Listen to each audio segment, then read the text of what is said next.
салом бинандаҳои меҳмони озодӣ аз радиои озодӣ. ҳоло дар меҳмонии имрӯзи барнома ҳастанд устод Муҳаммадулло Лутфуллоев, муаллифи китоби алифбое ки имсол 30 сола шуд.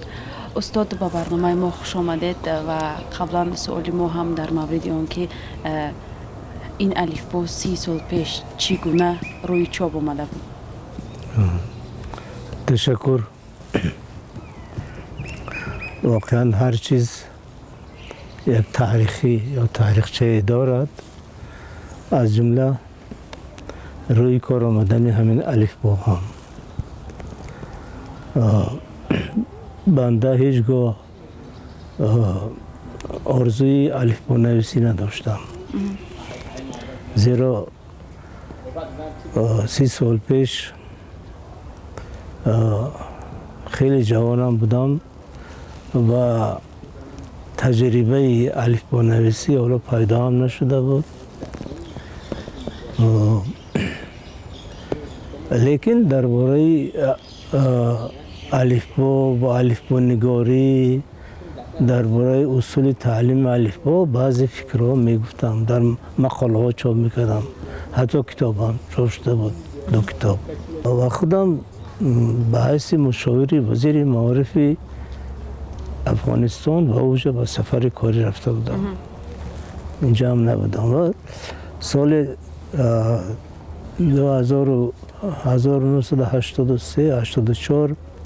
به رخصتی آمدم. مرا یک از در وزارت معارف یک کس کار میکرد به نام بونگهاگینا و دیرکتوری پژوهشگاه علم‌های پداگوژی در همون وقت کریم و آمینه بهادر دعوت کردند و گفتند که استاد الفبا نویسید. من حیران شدم که الفبا هست، مؤلف الفبا استاد هلال کریموف هم هستم. بعد اون کس کریموف یک کاغذی همین خیلی برآوردن نشان دادن که در اونجا نوشتند، هلال کریم با دست خودش رو نوشته که من دیگر الفبا نمی نویسم. گپ داریم که در سالهای بعد سالهای 70-80 در الفبا نگاری تغییرات جدی به وجود آمده بود و اینها هم وزارت و هم پژوهشگاه علم و پداگوژی درخواست کردند که موافق طلبات زمان باید کتاب رو از نو نویسید. اون گفت من لازمه گرفتم و یک ماهی که به رخصتی آمده بودم، باز یک ماه دیگر هم اجازه گرفتم از رهبریت مسکو. 2 ماه در همینجا در شنبه صدا الفبا رو نوشتم، به دستشون سپردم، رفتم. همینطور سال 1985 بار اول این الفبا چاپ شد. ما هم وقتی که الفبای خودمون رو سر کردیم از آ سر کردیم، نه از ا. تا این وقت 50 سال الفبای استاد چاپ شد با از ا سر شده بود.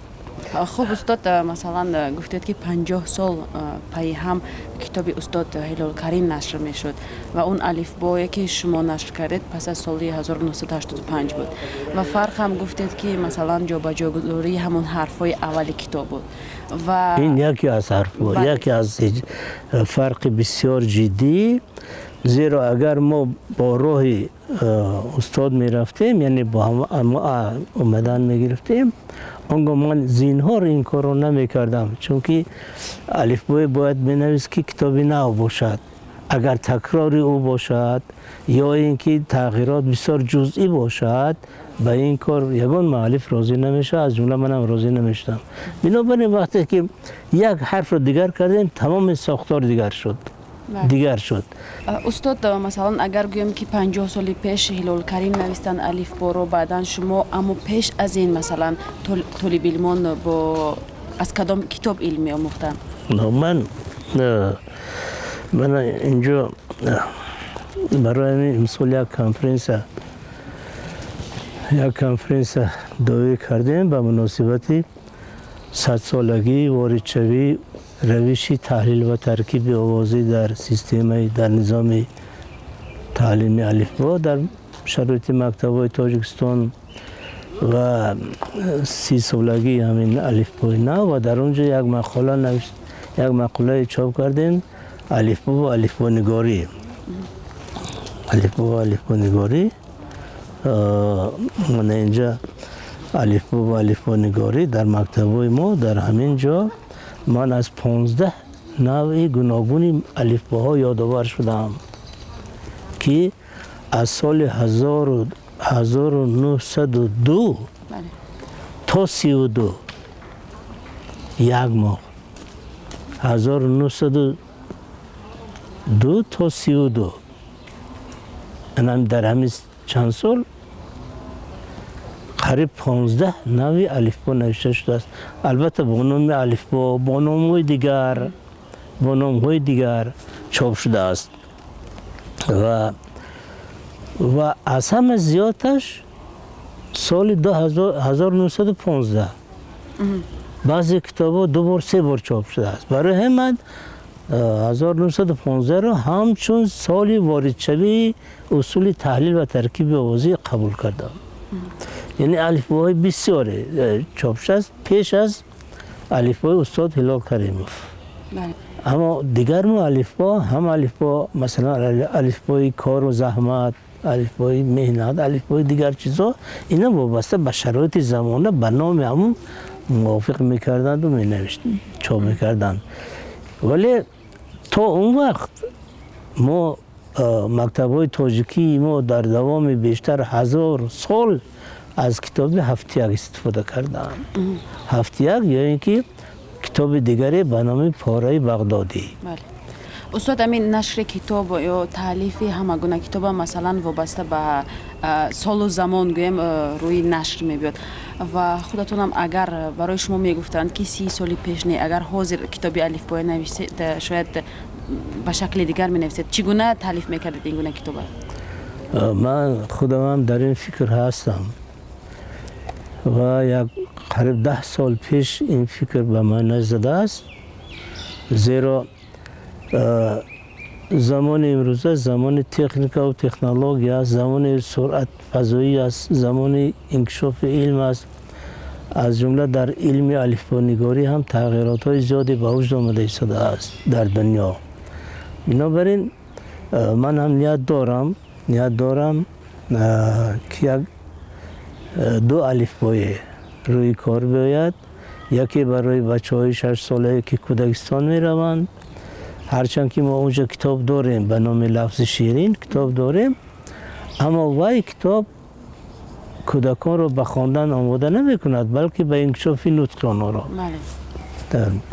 بنابراین یک کتاب در نیت هست اگر عمر باقی باشد، یک الفبا برای بچه‌های 5-6 ساله که در شرایط خانواده تیار می شوند، تعلیم می گیرند، پدر و مادران باسواد بونا و یا که در کودکستان با راهبری مربی کار میکند و الفبای دیگر نامی الفبایی که حاضر عمل میکند وابسته به تغییرات جدی که در الفبا نگاری به وجود آمده است، می خواهیم که همین یک الفبای نوی دیگری با وجود بیاید که حاضر از روی این الفبا طلبه ها در دوام 4 ماه 4.5 ماه سواد می آموزند، سواد می برارند، ولی ما نیت داریم که در دوام 2.5-3 ماه بچه ها با سواد شوند. یعنی سرعت افزایی میگوییم، سرعت افزایی زمانی که همین است، همین سرعت باید به نظام تعلیمی الفبا هم تاثیر کند.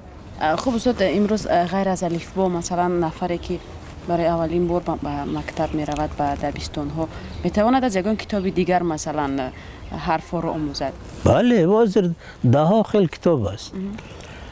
در شرایط تاجیکستان ما کمتر است، لیکن در دیگر جمهوریت ها 10 نمودی الفبا است.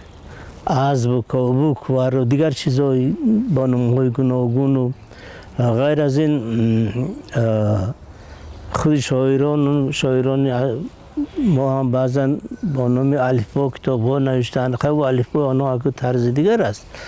به هر حال اونا می توانند از روی کتابچه‌های خورده برای تربیت تا مکتبی نوشته خوردکک 3-4 صحیفه، 1 صحیفه، 2 صحیفه با رسمش آورده ایم که از روی آنها هم میتونن کودکان با آواز و حرفا شناس شوند. یعنی این یکی از وظیفه های تربیت تا مکتبی است. خب استاد، برای یک نفر که مثل خود شما با تالیف کتابی الفبا مشغول است باید از چند جهت مسئولیتناک باشد؟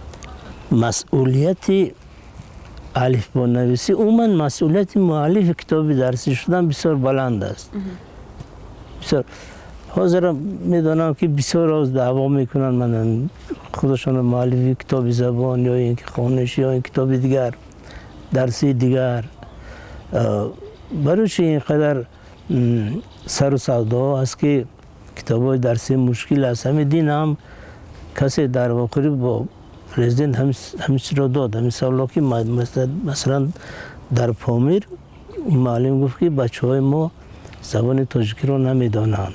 بار اول وقتی که مکتب میروند بعد زبان تاجیکی را میآموزند، ولی کتاب ها مشکل است، زبان کتاب ها مشکل.